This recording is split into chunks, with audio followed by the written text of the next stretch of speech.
आइए जानते हैं आज के कुछ प्रमुख अंतर्राष्ट्रीय खबरों को। पहले एक नजर आज की हेडलाइंस पर। बाल नोचे, थप्पड़ मारे, दिल्ली एमसीडी फिर बना मारपीट का अखाड़ा, आपस में भिड़े आप बीजेपी पार्षद। रविवार को मनीष सिसोदिया की गिरफ्तारी होगी, आबकारी नीति केस में केजरीवाल का दावा। जातीय जनगणना के मुद्दे पर पिछड़े नेताओं के निशाने पर रहे अखिलेश, सपा सरकार भी कटघरे में। राज्य अधिवेशन के चलते यात्रियों को होगी समस्या, दिल्ली से आने जाने का किराया 20,000। दिल्ली के मंत्री सचिवों से बोले एलजी का आदेश न माने, सिसोदिया ने कहा उपराज्यपाल का अफसरों को आदेश देना संविधान के खिलाफ। मंत्री यादव के बयान पर भड़के संजय जायसवाल, बोले नीतीश जी सहने की सीमा होती है। सीएम सुरक्षा में तैनात हेड कांस्टेबल की मौत, सर्विस रिवॉल्वर साफ करने के दौरान हुआ हादसा। अमेरिका ने रूस पर लगाए नए सिरे से प्रतिबंध, यूक्रेन को देगा F-16 लड़ाकू विमान। क्या अक्षय कुमार की लगातार 9वीं फ्लॉप साबित होगी सेल्फी, फिल्म देखने के बाद लोग दे रहे हैं ऐसे रिएक्शन। और टीम इंडिया की टेंशन बढ़ी, तीसरे टेस्ट में ऑस्ट्रेलियाई ऑलराउंडर कैमरून ग्रीन की वापसी। दिल्ली एमसीडी फिर मारपीट का अखाड़ा बन गया है। स्टैंडिंग कमेटी के चुनाव को लेकर वोटिंग हुई थी, लेकिन बवाल ऐसा खड़ा हुआ कि एक बार फिर आप और बीजेपी पार्षदों के बीच मारपीट शुरू हो गई। हालात ऐसे बन गए थे कि पार्षद एक दूसरे को मुक्के मार रहे थे, बाल खींचे जा रहे थे। जानकारी के लिए बता दें कि एमसीडी में स्टैंडिंग कमेटी के चुनाव को लेकर कल वोटिंग हुई थी, लेकिन उस वोटिंग के दौरान फिर जमकर बवाल देखने को मिला।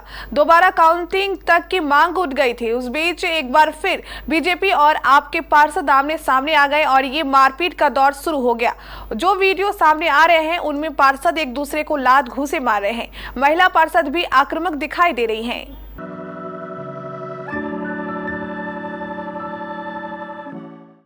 दिल्ली के मुख्यमंत्री अरविंद केजरीवाल ने शुक्रवार को डिप्टी सीएम मनीष सिसोदिया को लेकर बड़ा दावा किया है।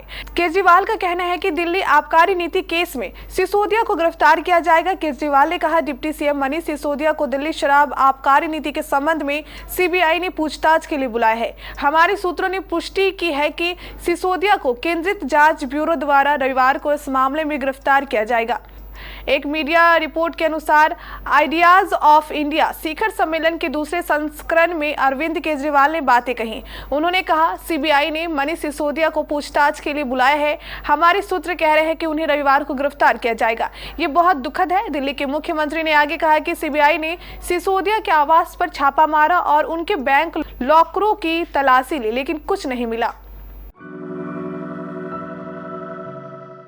जाति जनगणना के मुद्दे पर विधानसभा में पिछड़ी जाति की राजनीति पर आधारित अपना दल निषाद पार्टी और सुभाषपा के नेताओं ने सपा को करारा जवाब दिया। तीनों दल के नेताओं ने सपा को कटघरे में खड़ा करते हुए सपा से पूछा कि 4 बार सरकार बनाने वाली सपा ने सत्ता में रहते हुए जाति जनगणना को लेकर कोई पहल क्यों नहीं की।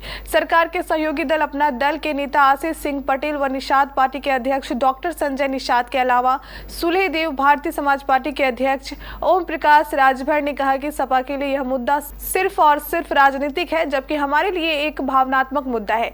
तीनों नेताओं ने जाति जनगणना कराने पर सहमति जताते हुए कहा कि सपा इस मुद्दे को सिर्फ राजनीतिक लाभ लेने के लिए उठा रही है।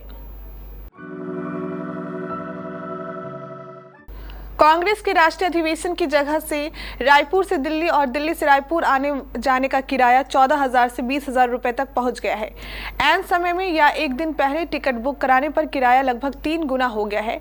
आमतौर पर दिल्ली का किराया 5500 से 6500 रुपए के बीच ही होती है। तत्काल बुकिंग पर यही टिकट 8500 रुपए तक में मिल जाती है, लेकिन अभी दिल्ली समेत और भी शहरों से रायपुर आने वाले सभी फ्लाइटों में टिकटें नहीं होने की वजह से किराया बढ़ गया है। ट्रैवल्स एजेंसी के अनुसार मुंबई से रायपुर का किराया भी 12,000 के पार हो गया है। दिल्ली फ्लाइट के टिकटें अधिवेशन के 2 दिन बाद तक यानी 528 फरवरी तक बुक कर रही है। दिल्ली में सरकार और उपराज्यपाल के बीच तनातनी थमने का नाम नहीं ले रही है। दिल्ली सरकार के सभी मंत्रियों ने अपने विभाग के सचिवों को पत्र लिखकर निर्देश दिया है कि सीधे उपराज्यपाल से मिलने वाले आदेश का पालन न करें, उसकी सूचना प्रभारी मंत्री को दें।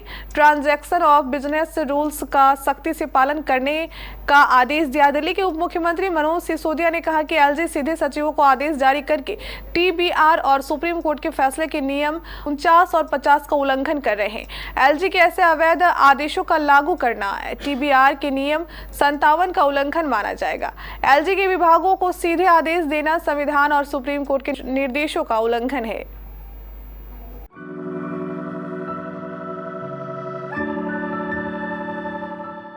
बिहार सरकार में सहकारिता मंत्री सुरेंद्र प्रसाद यादव के अग्निवीर भर्ती को लेकर दिए गए बयान को लेकर विवाद खड़ा हो गया है। यादव के बयान में हिजरों की फौज जैसे शब्द इस्तेमाल किए जाने को लेकर भाजपा हमलावर हो गए हैं।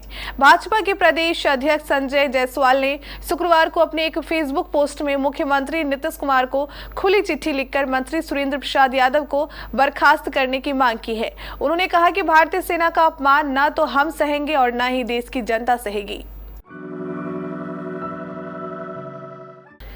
मुख्यमंत्री योगी आदित्यनाथ की सुरक्षा में तैनात एक हेड कांस्टेबल के शुक्रवार को गोली लगने से मौत हो गई। ये हादसा उस वक्त हुआ जब हेड कांस्टेबल के सर्विस रिवॉल्वर से अचानक फायर हो गया। गोली सीधी उनके सर में जा लगी और वह मौके पर ही गिर पड़े। अतिरिक्त पुलिस अधीक्षक आशुतोष मिश्रा ने बताया कि मृतक संदीप यादव कल ड्यूटी पर लौटने वाले थे, मगर इससे पहले ही यह दुखद हादसा हो गया। आशुतोष मिश्रा ने कहा कि संदीप मसोली थाना क्षेत्र के अंतर्गत अपने घर में थे। शनिवार को उन्हें ड्यूटी पर वापस आना था। इससे पहले वह अपनी सर्विस रिवॉल्वर को साफ कर रहे थे। इसी दौरान गलती से गोली चल गई। इस हादसे में गोली संदीप यादव के सिर में लगी। रूस और यूक्रेन के बीच जारी युद्ध के 1 साल पूरे होने पर अमेरिका ने रूस पर नए सिरे से प्रतिबंध लगाए हैं। इन प्रतिबंधों के तहत अमेरिका ने रूसी निर्यात पर नए नियंत्रण और शुल्क लगाए हैं। इन प्रतिबंधों के साथ अमेरिका ने यह भी घोषणा की है कि युद्ध में यूक्रेन की सहायता के लिए इसे $2 अरब के हथियार उपलब्ध करवाए जाएंगे।